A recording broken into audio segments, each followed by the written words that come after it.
జూబ్లీహిల్స్ ఉప ఎన్నికను అన్ని పార్టీలు చాలా సీరియస్గా తీసుకున్నాయి. గెలిపే లక్ష్యంగా తీవ్ర ప్రయత్నాలు చేస్తున్నాయి. బీజేపీ మినహా బీఆర్ఎస్, కాంగ్రెస్ పార్టీలు ఇప్పటికే జూబ్లీహిల్స్ నియోజకవర్గంలో ప్రచారం కూడా ప్రారంభించాయి. అయితే హస్తం పార్టీలో అభ్యర్థి ఎంపిక ఒకటి మిగిలింది. మరి అభ్యర్థి ఎవరు? ఏ సామాజిక వర్గానికి టికెట్ దక్కనుంది? టికెట్ కోసం లైన్లో ఉన్నదెవరు? పూర్తి స్టోరీలో చూద్దాం.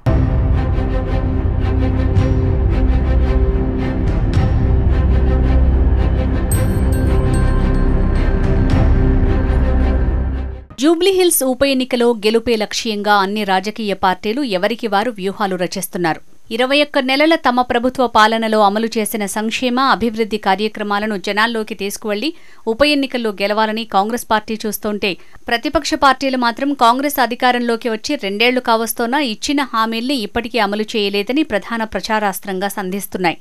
ఈ ఉప ఎన్నికలో మమ్మల్ని గెలిపించండి, ప్రభుత్వాన్ని ప్రశ్నిస్తామంటున్నారు ప్రతిపక్ష నేతలు.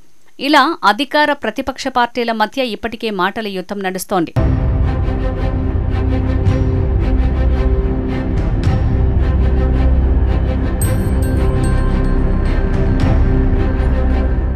ఇక అభ్యర్థుల విషయానికి వస్తే అధికార కాంగ్రెస్లో పోటీ తీవ్రంగా ఉంది. టికెట్ కోసం ఎక్కువ మంది ఆసక్తి చూపిస్తున్నారు.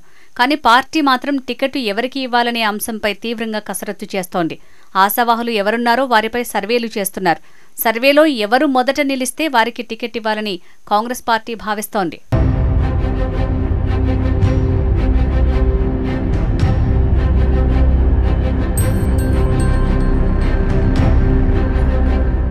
ఇప్పటికీ రాష్ట్రంలో బీసీలకు 42% రిజర్వేషన్ ఎజెండాతో కాంగ్రెస్ పార్టీ ముందుకు పోతోంది.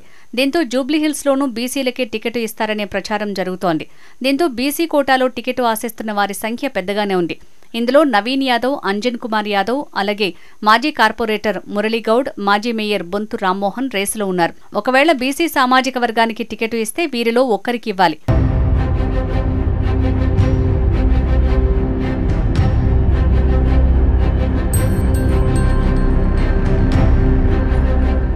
ఇక బీసీ సామాజిక వర్గానికి కాకుండా ఓసీ సామాజిక వర్గానికి టికెట్ ఇవ్వాల్సి వస్తే రెహమత్ నగర్ కార్పొరేటర్గా ఉన్న సీఎన్ రెడ్డి టికెట్ కోసం తీవ్ర ప్రయత్నాలు చేస్తున్నారు.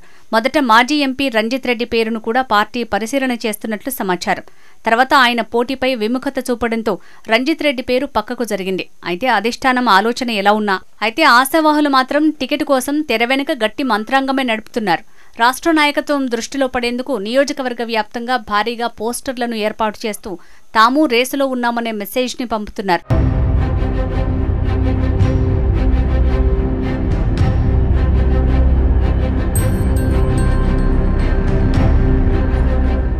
ఇప్పటికే బీఆర్ఎస్ పార్టీ తమ అభ్యర్థిని ప్రకటించింది.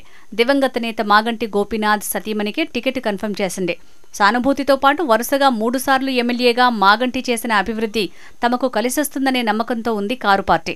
కాంగ్రెస్ మాత్రం అభ్యర్థిని ప్రకటించకపోయినా పోల్ గ్రౌండ్లో దూకుడు చూస్తోంది.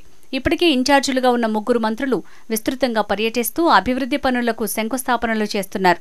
అయితే అభ్యర్థి ఎవరనేది తెలియక క్యాడర్లో కొంత కన్ఫ్యూజన్ నెలకొంది.